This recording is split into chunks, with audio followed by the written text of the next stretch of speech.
Students, today we will discuss about thermoregulation in animals from second year biology chapter number 15, thermoregulation in animals.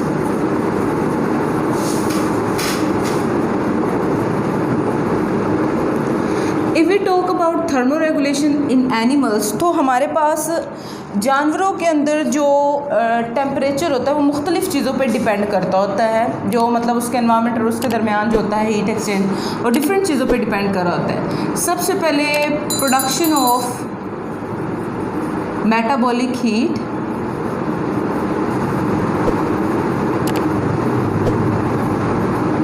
And दूसरे number पे हमारे पास आता है external heat gain और loss.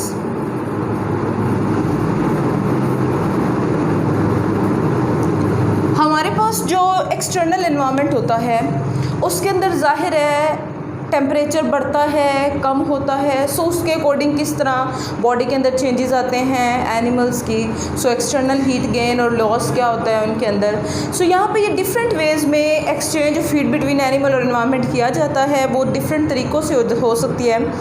सबसे पहले हीट गेन करनी हो तो वो डायरेक्टेड या रिफ्लेक्टेड सनलाइट जो होती है उसको, मतलब जो यूवी रेडिएशंस होती है यानी कि अल्ट्रावायलेट रेडिएशन होती है, इंफ्रारेड रेडिएशंस होती हैं, उनको वो डायरेक्टली और जो रिफ्लेक्टेड लाइट होती है उसको एब्जॉर्ब करते हैं यानी हीट गेन, और जो बॉडी से बाहर निकलता है वो भी रेडिएशंस के थ्रू, क्योंकि हमारी बॉडी में भी रेडिएशंस के थ्रू या एवेपोरेशन के थ्रू जब पसीना आता है तो पसीने के थ्रू एवेपोरेशन होती है और उसके थ्रू भी हीट जो लॉस की जाती है बॉडी से। गर्मियों में पसीना इसीलिए ज़्यादा आता है क्योंकि हमारी बॉडी को ज़रूरत होती है कि अपने से हीट को निकाले, क्योंकि हीट मेंटेन करनी होती है, सो हमारे पास मेंटेन किया जाता है। अब हमारे पास there are different classification of animals on the basis of heat temperature. So यहाँ पे एनवायरमेंटल टेम्परेचर के बेसिस पे हमारे पास दो तरह की क्लासेस होती हैं। हमारे पास है पोइकिलोथर्म्स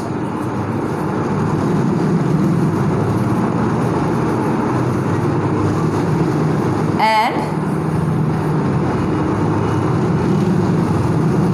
होम्योथर्म्स।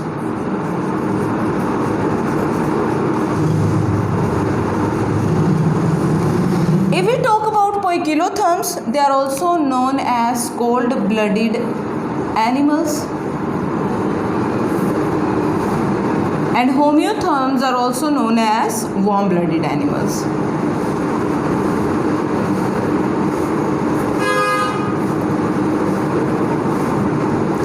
पोइकिलोथर्म्स जो होते हैं इनका बॉडी टेम्परेचर जो होता है वो एडजस्ट नहीं किया जाता है। दे do not maintain their internal body temperature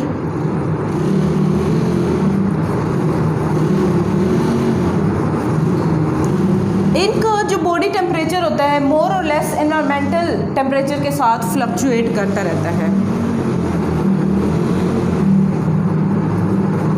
body temperature fluctuates more or less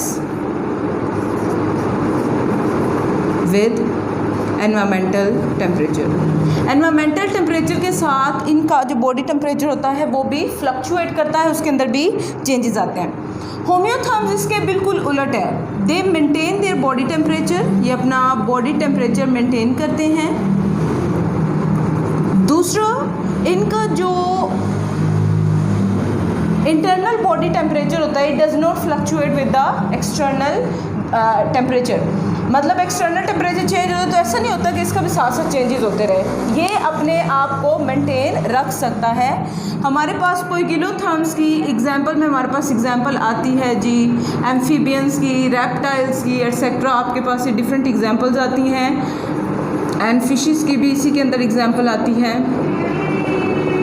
etcetera. जबकि होम्योथर्म्स की अगर हम बात करें तो इसमें हमारे पास मैमल्स आते हैं एंड बर्ड्स आते हैं।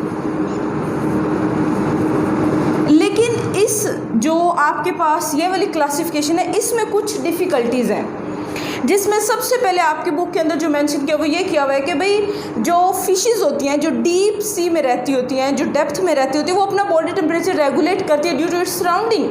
सो वो जो अपना बॉडी टेम्परेचर रेगुलेट कर रहे हैं, मेंटेन कर रहे हैं, तो दैट मीन्स हम उसको इस क्लास में नहीं रख सकते, क्योंकि हमने तो इसमें ये कहा है कि दे डू नॉट रेगुलेट और maintain the internal body temperature.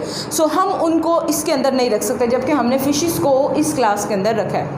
कुछ मैमल्स और बर्ड्स ऐसे होते हैं विच changes there internal body temperature, जो अपना बॉडी टेम्परेचर चेंज करते हैं। सो वो भी हम इसके अंदर नहीं रख सकते, क्योंकि हमने कहा कि दे मेंटेन और regulate the body temperature and the body temperature does not fluctuate with external temperature. So वो हम इनके अंदर नहीं रख सकते। और कुछ लिजर्ड्स जो होती हैं वो भी अपना बॉडी टेम्परेचर रेगुलेट करती हैं। सो इस वजह से हमारे पास ये क्लासिफिकेशन के अंदर कुछ डिफ़िकल्टीज़ हैं, कुछ जो हैं वो मुश्किलात हैं, जिसकी वजह से हमें एक अलग से हीट गेन और लॉस की बेसिस पे क्लासिफिकेशन देनी पड़ी, ताकि वो प्रॉपर तरीके से उसको क्लासीफाई किया जाए। क्लासिफिकेशन देखेंगे on the basis of source of heat. यहाँ पे on the basis of source of heat हमारे पास 3 क्लासेस होती हैं, जिसमें हमारे पास है एंडोथर्म्स, एक्टोथर्म्स एंड हेटेरोथर्म्स।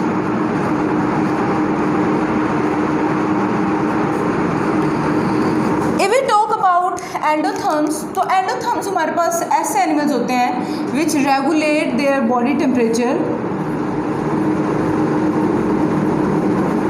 अपना बॉडी टेम्परेचर रेगुलेट करते हैं। They produce metabolic heat. Metabolic heat वो वाली हीट होती है जो डिफरेंट केमिकल रिएक्शंस जो बॉडी के अंदर होते हैं उनके नतीजे में बनती है, produce metabolic heat. And they do not fluctuate the internal body temperature with external environment. External environment के साथ अपना बॉडी टेम्परेचर जो है उसको एक्सचेंज नहीं करते हैं, उसको फ्लक्चुएट नहीं करते हैं। इसमें हमारे पास एग्जांपल आ जाती है मैमल्स की। जो एक्टोथर्म्स होते हैं, ectotherms absorb heat from surrounding.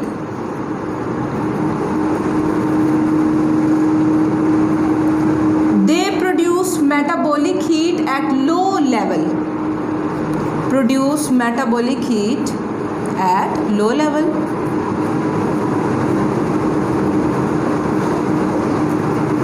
ये लो लेवल पे मेटाबॉलिक हीट प्रोड्यूस करते हैं which is quickly exchange with the environment. वो एनवायरनमेंट के साथ फ़ौरन से एक्सचेंज हो जाती है। सो इसीलिए ये एक्सटर्नल एनवायरनमेंट पे डिपेंड कर रहे होते हैं। सो इसमें हमारे पास जो एग्जांपल आती है वो आती है एम्फीबियंस की, रेप्टाइल्स की एंड फिशेस की, सम fishes.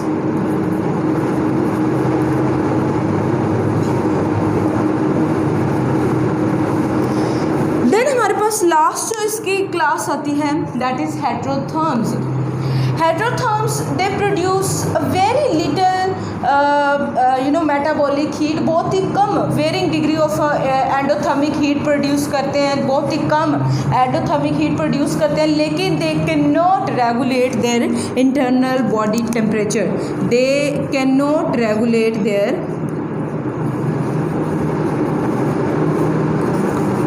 Internal body temperature.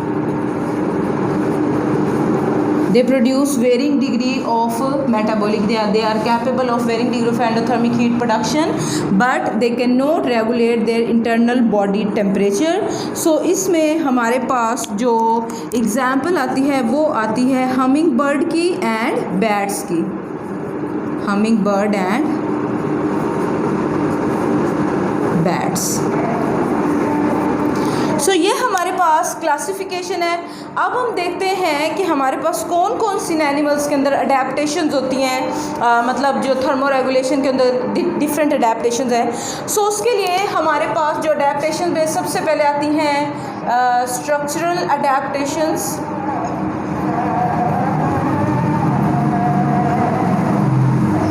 Structural adaptations के बाद हमारे पास physiological adaptations and physiological adaptations के बाद हमारे पास हैं बिहेवियरल अडेप्टेशंस।